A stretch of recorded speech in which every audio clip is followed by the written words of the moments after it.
Welcome back. Today we're going to talk about pricing, which is something that a lot of business owners worry about, but perhaps don't think about as thoroughly as they might. So we're going to ask, is your pricing working for you? Meaning two things, both, is it working? Are you getting the kind of sales that you want? And is it working on your behalf? Because good pricing is a strategy, and so you should use it as such. Pricing can and should work hard. It's part of your strategy, whether you treat it that way or not, so you may as well treat it that way. Pricing can influence who buys, what they buy, how much they buy, how quickly they close that transaction, the customer's expectations, and thus their satisfaction. And all of these things help your company grow, become profitable, and be sustainable. So the main question is, are you selling your products the way customers want to buy them? Pricing is central to any business, and it's something that business owners think about early in the process, but it tends to be one of those set it and forget it types of things.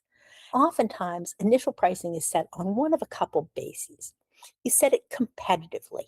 You look at where other people price and you price somewhere in the middle. That's good. You're not going to be an outlier, but it also makes you hard to distinguish yourself from others.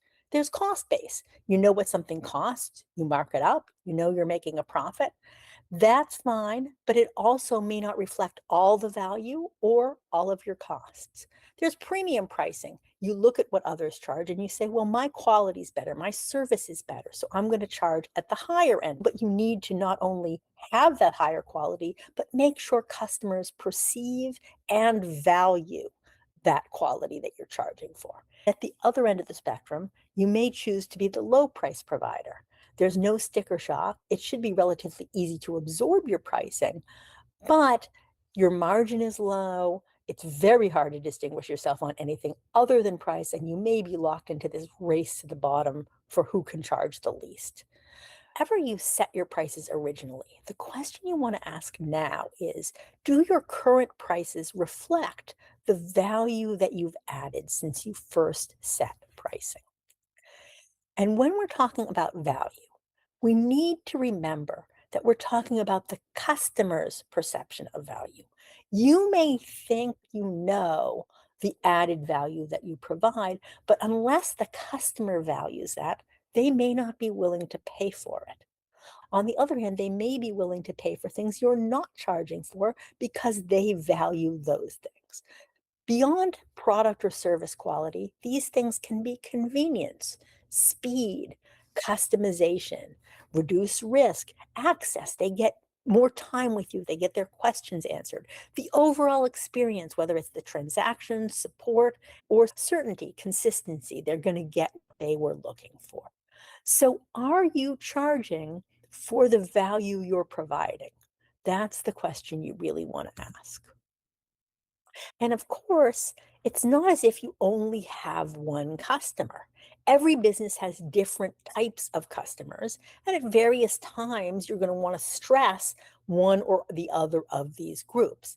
You have your long term customers, your repeat customers, who you want to reward with loyalty discounts, special offers, perks, things like that. On the other hand, you also need a new flow of customers. So, how do you get that customer not only in the door, but how do you get them to say yes quickly? Is there an introductory offer that you can make? Is there a way that you can give them an easy out so they don't feel so bad being on the hook for something? There's volume pricing. If I buy 10 of something, I get more than if I bought one. But if I go to my local yoga studio and I buy a 5 class pack, I'm also buying in volume. I have a single transaction, 5 classes, efficient for me, valuable to the provider.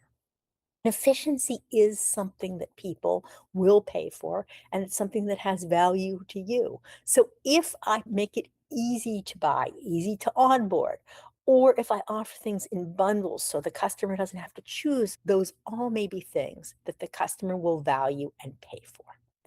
Think about your business right now with the understanding that at different points in the year, you may want to favor a slightly different mix. And think about, are you attracting the customers you want or just the one that your price point attracts? We've talked about charging for value, but your price has to cover your costs or you won't be profitable. Too often people think about the direct cost of providing a product or service, and you've got to start there. But there are a lot of other costs. Sales and marketing, not only how much you spend on them, but the time, the uncertainty. If two businesses spend the same amount every month on sales or marketing, but the second one takes twice as long to close or only closes half as many customers as the first, even though they're spending the same amount on a per customer basis, they have double the costs. So you not only want to cover that, but pricing may be able to help if it increases the close percentage. There are transaction costs. Once you've made that sale, you may have a commission that you owe, or a revenue share, or a shipping or delivery fee. You want to cover those. But again, you may want to price to reflect that. This is why people charge more in order to get free shipping, because they are making sure that they are covering that transaction cost. And then you have to support that transaction. Everything in terms of just running your business, but also the support and training that made your staff able to close. The administration, once the transaction is completed, you need to bill, you need to collect. If your pricing is clearer, if the customer feels that they understand what they're paying for and they got what they paid for, it's often much easier to bill and collect. But the bottom line in terms of profitability is, do your prices reflect the full cost, all of these expenses of your offering? One of the main things that will make your business grow faster, be more productive, be more profitable is reducing friction. Now, pricing can help in many ways, but particularly in the sales process. Anything that reduces the amount of time it takes to close, the number of interactions that you have to have with a customer, is reducing friction. So here are some ways that you could help customers decide. First of all, allow them to buy how they want. If they want to come into your store and buy one of these and three of those, sell things a la carte. If many people come in and buy shampoo and conditioner together, consider a bundle of those. You can do both. That way you're servicing two types of customers. Link price to value. For example, if I offer personal training services and I offer a free consultation before I start training you, that could be very nice. But if people don't want that, I may feel resentful of that free service that I didn't value. But there might be other things that I do value. I may value flexibility in the times that we meet, or there might be something else that I would value that I would pay for. Reduce confusion. One of the biggest sources of friction is when customers are trying to decide between two products or among different types of services. You know what a brand manager does because you're a brand manager, but if I need a brand manager, I might not understand all the components of what you do. If you offer me different tiers of service, that might help me not only decide, but better understand what you can do for my business. So bundles, tiers, anything that helps differentiate or clarify can reduce friction. And all of these things can help improve satisfaction, because once the customer understands what they're paying for and is comfortable that they paid for only what they value, that can also improve satisfaction and reduce friction throughout the customer relationship. So the question you want to ask yourself is, does your pricing save the customer complexity? A less confused customer is often likely to act faster and more decisively. Some examples of how you can do this are bundles and tiers. So for services primarily, though sometimes for products, tiers can be helpful. I mentioned the example of the brand manager. I have a starter pack. We do some basic branding. I have a growth strategy where we do that and we also plan ahead. And I have a premium strategy where we do all of these things and we also then do these analyses. Now I understand how this can work for me. I know where I may want to start. The same thing can happen with products. I can offer my main product. I can offer products in a bundle. I may offer other things that improve consistency, efficiency, convenience, like monthly refills, home delivery. Maybe I even offer a quarterly consultation service where I talk to you about how the products are working. If that's something customers value, it's something you may be able to charge for. So, does your pricing encourage customers to choose your highest margin product? And remember, that doesn't have to be the one with the highest gross margin. Is it encouraging your customers to choose something that reduces the friction, reduces the admin, lets them close faster? We've talked about different pricing strategies, but when you think about pricing, what's holding you back? Sometimes it's a very difficult question to ask yourself. So, some things you might want to think about is, how often do you discount? Discounting can be a sign of a lot of things. It may be a sign that there's something the customer doesn't understand about the value you're providing. And so, rather than explain that to the customer, you are just discounting to get around it. Is there a way to better explain or separate that out, or anything that will better align your pricing with your value? When you think about raising pricing or providing tiers or any of the things we've talked about, what story do you tell yourself about why you can't do it?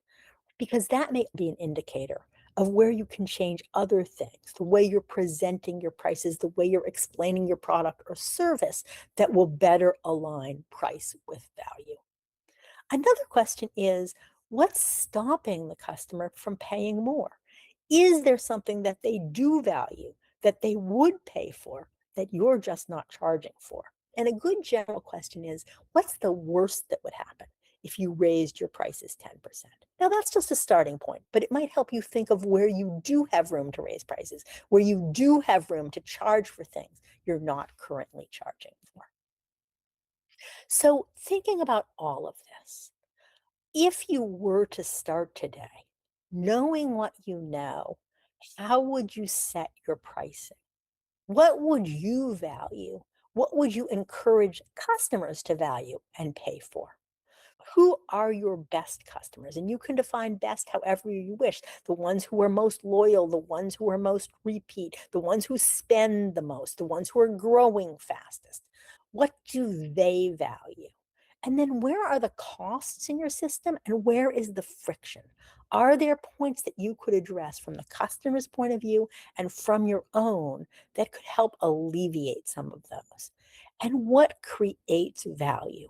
What creates value for your customers and what creates value for your company? Knowing all these things, if you rebuilt your pricing from scratch today, what would it look like? So the main question is your pricing structured around the customer? Too often, you set your pricing originally to be something that worked for your business. Now you know the business better, you know the customer better. We have a full list of questions to help you think through what works best for your business at the link in the notes. As always, we encourage you to find other business owners to work through these with. They will help you, you will help them. If you don't have somebody you can talk to about this, talk to us. Leave us comments and we will share those back with the community. Next week, we're going to talk about who your best customers are and, importantly, how they're changing, because you don't want to be playing catch up. You want to stay ahead. So please subscribe below to our YouTube channel or sign up for our newsletter at paddlingfuriously.com/newsletter, so you'll get all of our modules, all of our information on how to strengthen and grow your business. See you next time.